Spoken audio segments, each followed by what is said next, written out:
Hola, ¿qué tal? Mi nombre es Daniel López y en este video les voy a presentar un resumen del análisis macroeconómico de Ecuador durante el periodo 2012 al 2024. Este trabajo lo realicé utilizando datos oficiales del Banco Mundial y otras fuentes confiables como CEPAL, INEC y Fondo Monetario Internacional. Comencemos. Ecuador es un país ubicado en América del Sur, con capital en Quito. Tiene un sistema político democrático presidencialista y desde el 2000 adoptó la dolarización estadounidense como moneda oficial.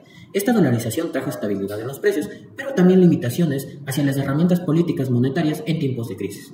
Durante esta década, la población creció de 15 millones a más de 18 millones de habitantes. Este es un punto que recalcar, lo que genera una presión constante sobre el empleo, los servicios públicos y la economía en general.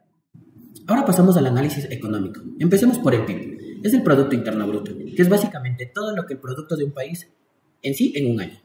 En valores corrientes, es decir, sin ajustes por inflación, el PIB ecuatoriano pasó de 5.634 millones de dólares en 2012 a 6.737 millones de dólares en 2023.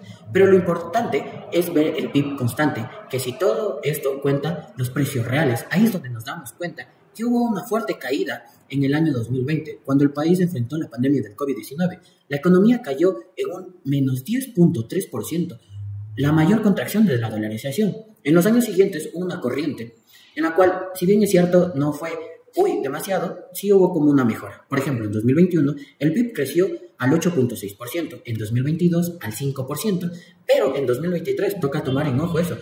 Hubo una desaceleración apenas del 1.1% debido a factores como la inestabilidad política y un contexto internacional complejo. ¿Qué pasó con los precios e inflación? Bueno, durante este periodo Ecuador mantuvo una inflación bastante controlada. Por ejemplo, en 2020, en plena pandemia, la inflación fue casi nula, incluso negativa, de un menos 0.34%. Esto es lo que llamamos deflación y ocurre cuando la gente consume menos y los precios caen. Luego la inflación subió un poco, pero se mantuvo bajo comparada con otros países. Por ejemplo, en 2022 tuvimos una inflación del 3.47% y en 2023 eso se redujo a una estabilización en 2.22%. Este control de precios se debe en parte a la dolarización, pero también es una demanda interna que todavía no se ha recuperado en su totalidad. Ahora, hablemos del empleo.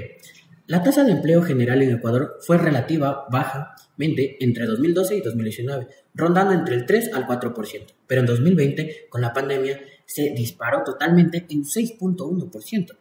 En el grupo más afectado fue los jóvenes entre 15 a 24 años. Una tasa de desempleo llegó hasta el 11% y también hubo una brecha que marcaba entre hombres y mujeres. ¿Esto qué quiere decir? Por ejemplo, en 2020 el desempleo de mujeres fue del 6.1%, mientras que en hombres fue del 4.6%. Además, aunque la fuerza laboral creció constantemente en los siguientes años, muchos de estos nuevos empleos fueron informales o precarios, lo que refleja un desafío estructural al país y tomando, ojo, en comparación lo de los hombres y mujeres que tienen un desequilibrio aún visible en esta sociedad. ¿Qué conclusión podemos dar en esto? Ecuador tuvo un periodo de crecimiento moderado entre 2012 y 2024, pero desde 2015 enfrentó varias crisis, la caída del petróleo, el terremoto de 2016 y luego la pandemia.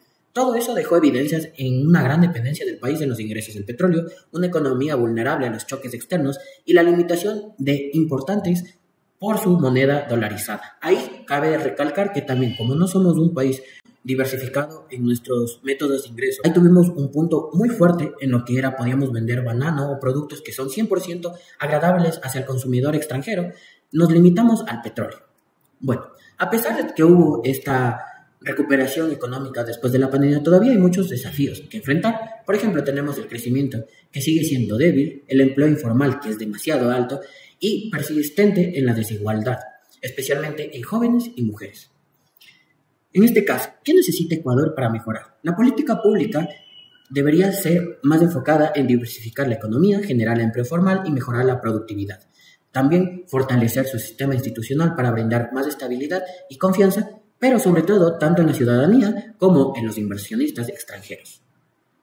Con esto espero que haya sido muy claro y útil para que entiendas cómo ha transcurrido todo este tiempo la evolución de la economía ecuatoriana en los últimos años. Nos vemos en una próxima ocasión.